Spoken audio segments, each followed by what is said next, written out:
देखिए, कैसरगंज जो हमारा क्षेत्र है, ये शुद्ध ग्रामीण क्षेत्र है।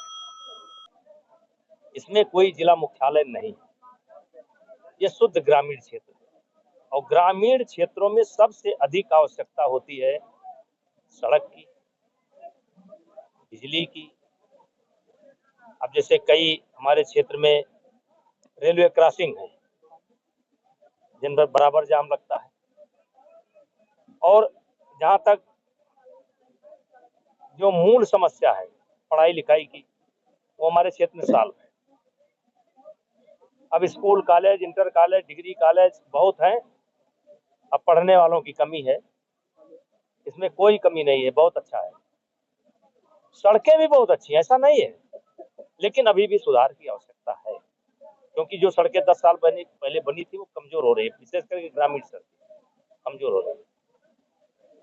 और बाकी जिले स्तर पर, मुख्यालय स्तर पर कोई बड़ी योजना आवे, इंडस्ट्री आवे, कुछ आवे तो, लेकिन मूलभूत जो समस्या है हमारे जनपद की, हमारे क्षेत्र की, वो बाढ़ से बचाव हो, सबको घर मिल जाए। कुछ घर अभी मिलने बाकी है, बिजली लगभग लग चुकी है, लेकिन कुछ थोड़ा बहुत बाकी है। तो मूलभूत जो समस्याएं हैं उनका समाधान हो चुका है, जो बचा है उसको किया जाएगा। सांसद जी, किससे लड़ाई मानते हैं आप इस बार? कहाँ? अरे भाई, अभी तो हम प्रत्याशी नहीं है, अभी हम प्रत्याशी तो है नहीं, लेकिन कैसरगंज विधानसभा लोकसभा के अंदर जो है भारतीय जनता पार्टी की किसी से लड़ाई नहीं। 2,87,000 का अंतर पिछली बार था, इस बार कार्यकर्ताओं ने नारा दिया है 5 लाख।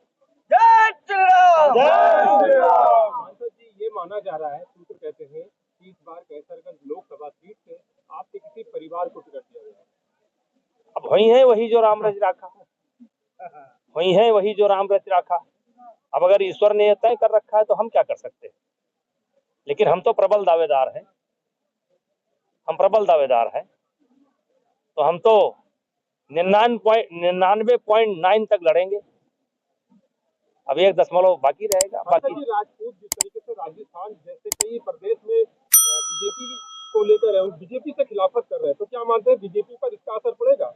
जिस तरीके से राजपूत नाराज, मुझे जानकारी नहीं।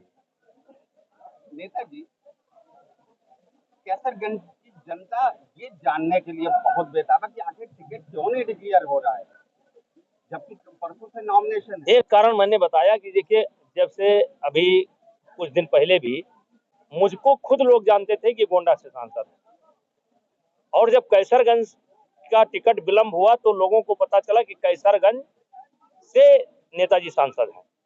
तो कैसरगंज नाम की ना तो कोई जगह है। अभी नगर पालिका के चुनाव में ये हुआ है, कैसरगंज परसीमन में नया आया है। कैसरगंज एक ऐसी जगह है जिसका थाना भी दूसरे गांव में था। कैसरगंज नाम की जगह कोई नहीं है, और कैसरगंज नाम की लोकसभा है। अब कैसरगंज नाम की एक जगह हो गई पहली बार, समझ रहे ना।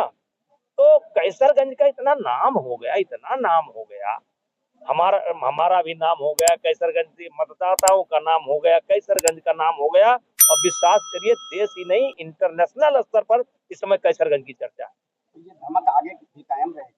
ये कैसरगंज की चर्चा इंटरनेशनल भी है, देश के बाहर भी जो भारतीय बैठा है वो कैसरगंज की चर्चा कर रहा है। सांसद जी, अभी आपने कहा कि 27 को टिकट का इंतजार किया जाएगा, उसके बाद आगे की तैयारी की जाएगी।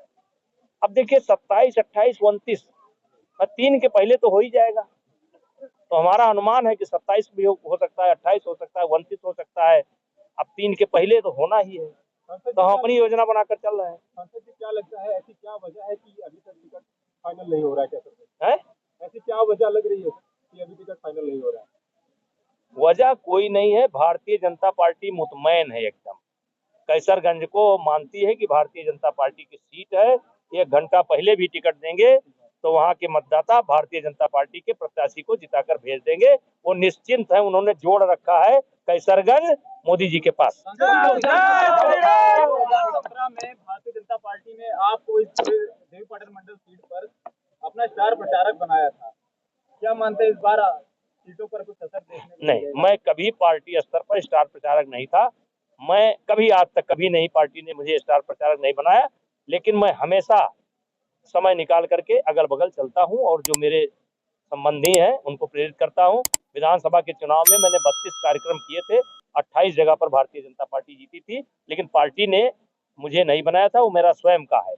मैं अगल बगल थोड़ा ध्यान देता रहता हूँ। तो सांसद जी, जब पार्टी इतना कॉन्फिडेंस में है, कैंडिडेट सामने ही दिख रहा है, फिर क्या वजह है कि अभी तक डिक्लेयर नहीं हो रहा है और बहुत देर हो रही है? और क्या आपकी मेहनत पार्टी को नहीं दिख रही? अरे यार, ऐसी बात आप कर रहे हैं। कहाँ पार्टी ने हमारा टिकट काट दिया भाई? क्या पार्टी ने कोई लिस्ट निकाली है जिसमें हमारा नाम नहीं है? आप लोग कहा इतना परेशान है? तो पार्टी का ये कॉन्फिडेंस, अब विपक्ष नहीं दे रहा है इसलिए भारतीय जनता पार्टी नहीं दे रही। तो पार्टी का ये कॉन्फिडेंस बहुत जबरदस्त 400 पार का नारा दे रही है और गोंडा का कैसरगंज अभी तक पूरी तरीके से एकदम सन्नाटा है। भैया जी, 400 में कैसरगंज का नाम जुड़ चुका है। अब कैसरगंज के लिए मोदी जी को विचार करने की आवश्यकता नहीं है। हम उनसे कहना चाहते हैं, एक की शुरुआत ही कैसरगंज से करें। लेकिन वजह अभी तक बड़ा डिले हो वही जो राम रचा। देखिए, हम ये नारा हमने नहीं दिया है, मैंने किसी अहंकार में नहीं दिया है। पिछली बार 2,87,000 की जीत अंतर से भारतीय जनता पार्टी यहाँ पर जीती थी और इसी से कार्यकर्ताओं ने उत्साहित होकर के वातावरण को देखते हुए, जैसे राम मंदिर का निर्माण हुआ, 370 या जो देश का वातावरण है, मोदी जी के काम को देखते हुए कार्यकर्ताओं ने उत्साह में बोल दिया है 5 लाख। तो मुझे लगता है बोल दिया तो हो ही जाएगा। बिल्कुल। क्या लगता है राहुल गांधी अमेठी आ रहे हैं, प्रियंका गांधी वादा रायबरेली, तो क्या लगता है आपको कि पूर्वांचल पे भी इसका असर पड़ेगा? देखिए, उनका यहाँ पर कोई असर नहीं है। उनका, प्रियंका जी का और राहुल जी का हमारे इस पूर्वांचल पर कोई असर नहीं है। उनका असर जो होगा अमेठी में होगा, जो असर होगा रायबरेली में होगा, वो भी उनको पता चल जाएगा। लेकिन मेरे इस क्षेत्र में उनका कोई असर नहीं। और आप कह सकते हो कि जो उनका असर समाप्त हो चुका है, तो वो उसी असर को दिखाने के लिए फिर से आना चाहते हैं कि नहीं, अभी हमारा असर शेष है। बाकी उत्तर प्रदेश में उनका कोई असर नहीं। तो इस तरीके से आपने बीते महीनों में प्रियंका वाड्रा को चैलेंज किया था कि कैसरगंज से आकर चुनाव लड़ लें। वो एक बात, एक संदर्भ था और उस संदर्भ में मैंने कहा था, अब आज भी आ जाए तो स्वागत है, कोई दिक्कत थोड़ा है। क्या दिक्कत है यहाँ पर? अभी आपने कहा ये भगवान राम की गोचर भूमि है और आपने कहा कि मुझमें वही जो राम रचना। हाँ। तो ये विलंब क्यों? इसके पीछे कोई कारण है और कोई बहुत अच्छा कारण है। कैसरगंज के लोगों को बहुत बड़ी खुशखबरी मिलने वाली है, अचानक मिलेगी। यानी जो समझ रहे हैं वही चीज सही है ना? अचानक कोई बहुत बढ़िया चीज मिलेगी, पूरा क्षेत्र खुश हो जाएगा एकदम। तो ये तरीके से समर्थक है, इसके मतलब ये मान लिया जाए कि भारतीय जनता पार्टी के इनको अगले कैंडिडेट बृजभूषण शरण सिंह होंगे। अब ये तो हमारा निर्णय नहीं है, पार्टी का निर्णय। कार्यकर्ताओं को खुशखबरी मिलने वाली है। हमारे कार्यकर्ताओं को खुशखबरी कोई बहुत बड़ी मिलने वाली है।